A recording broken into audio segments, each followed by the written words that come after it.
here is to give you an overview of both the laws and the struggles in South Asia, labor laws and labor struggles. But before that, let me give you a very brief kind of a background. What is now South Asia, we have 8 member countries as we discussed earlier. But as far as labor laws are concerned, when we had a united India, and Sri Lanka was actually part of the united India till about 1930, if I am not wrong. 1930, Sri Lanka became a separate colony of the British. So 3 countries, Pakistan, India, Bangladesh, and Sri Lanka, they had similar labor laws before the partition of the subcontinent and the independence of Sri Lanka in 1948. We became independent 1 year earlier than Sri Lanka. So till then we had some basic labor laws which were common, and actually they were quite progressive labor laws. So if you look at the fundamental law relating to the right of association, that was the Trade Union Act of 1926. It was a very progressive law. It allowed the right of association to everybody, regardless of which sector of the economy they were employed, except the uniformed personnel of the armed forces. Because even in the armed forces, you have non-uniformed people. So they could form their unions. Police could form unions. Government employees could form unions. So only the uniformed personnel of the armed forces was excluded. After independence, and this law also was applicable to agriculture. So there was a fairly high level of unionization at the time of partition or independence, or whatever you may want to call it. For example, in Pakistan, in 1950, close to 25% of all industrial and commercial service sector workers were organized in the unions. In the other parts of India, because industrialization was at a higher level, their rate of unionization was even higher. But by the early 70s, we saw a very stark kind of regression. And if you look at 1970s, nowhere in South Asia we had more than 10% workers in the unions. And that is now declining quite fast. So in Pakistan today we have less than 2% workers who are organized in the unions. In India, I think we still have close to 7-8%. Gautam, you will know better. But it's a decline in terms of unionization, and therefore it implies that there is a decline in the basic labor rights and the access of workers to those labor rights. Because unless the workers are organized, unless they are capable of collective action and collective bargaining, they cannot access most of their rights. So that is the situation. So in a way, pre-independence, working people in the subcontinent, in South Asia, had more rights than what they have after independence.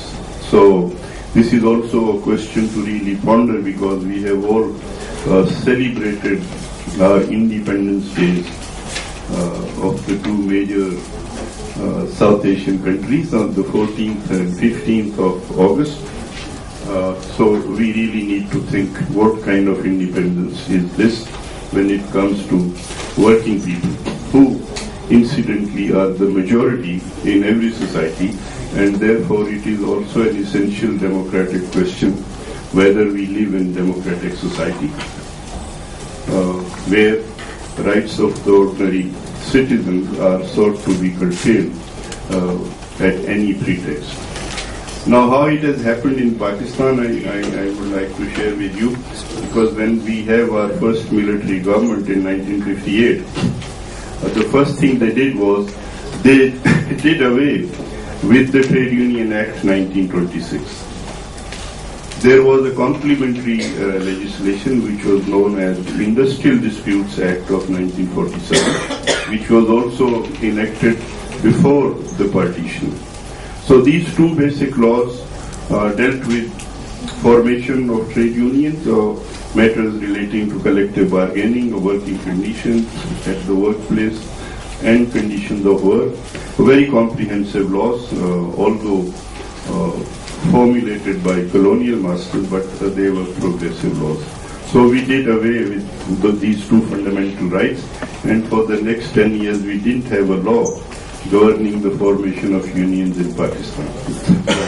After that we got a law in 1969, which greatly restricted this right by bringing in a large number of exclusions that the law did not apply to a large number of workers in various categories, which led the ILO.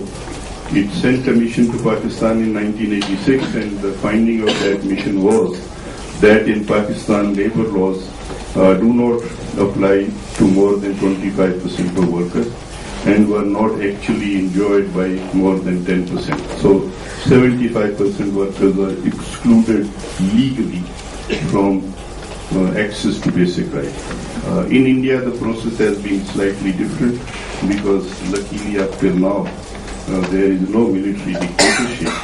I'm not sure whether that is going to be the case for very long.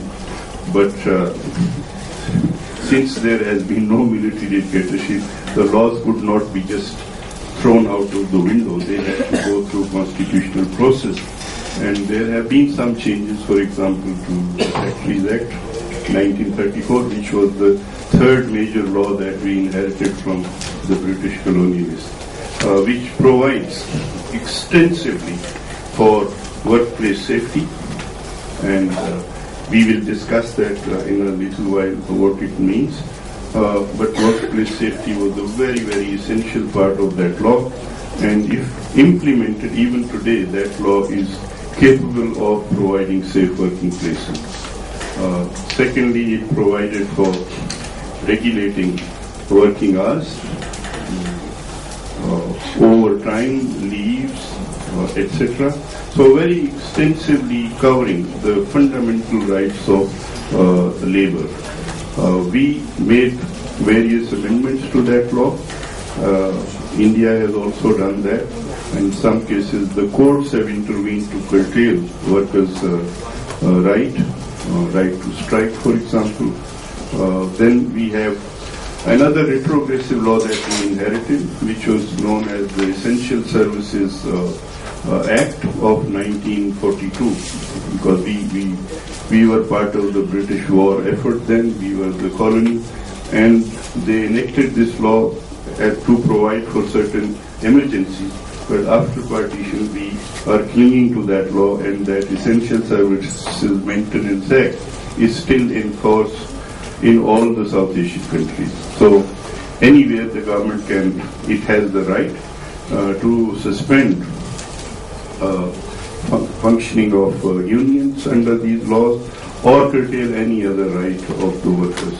So these were the kind of main laws that we inherited, and we have mutilated them very badly since 1947.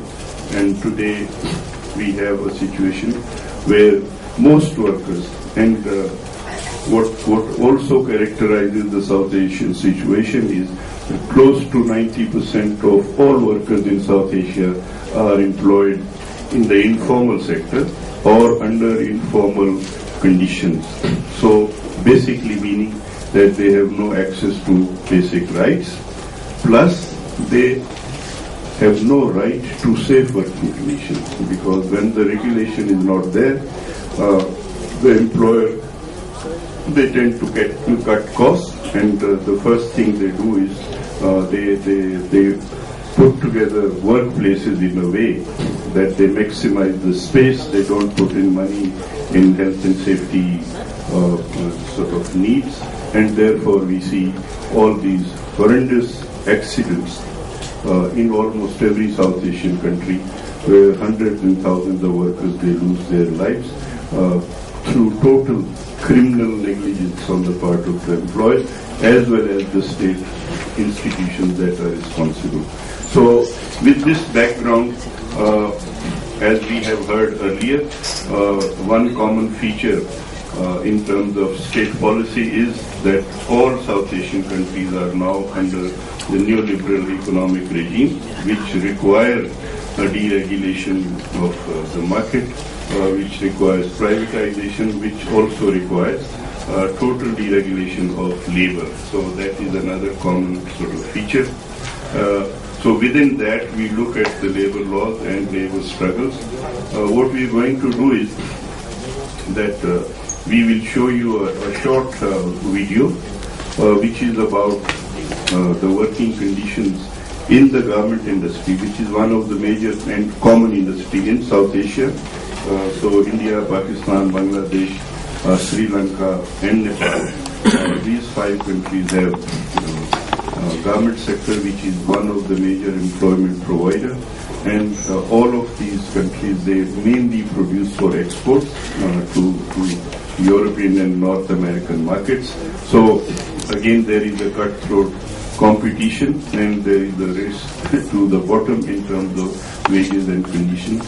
So that is one part which is common. And secondly, then we will see how multinational capital is allowed to function in South Asian countries, whether they are democracies or dictatorships or monarchies. They allow them to function with total impunity towards basic labor rights. So apart from the video, which is about a garment factory in Karachi, but it also refers to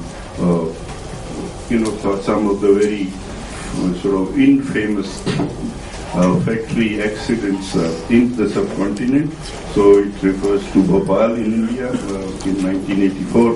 Those people who are sort of young enough must remember there was a horrendous accident in the chemical factory in Bhopal, and thousands of workers lost their lives, and many more actually they became disabled for the rest of their lives, and unfortunately could not even get enough compensation for their losses. And so it brings that in, and the Ashulia factory in Bangladesh, which was like a few years back, but we have had more accidents in Bangladesh since then. And then we will go to this case study of Maruti Suzuki workers' struggle in Ghualm area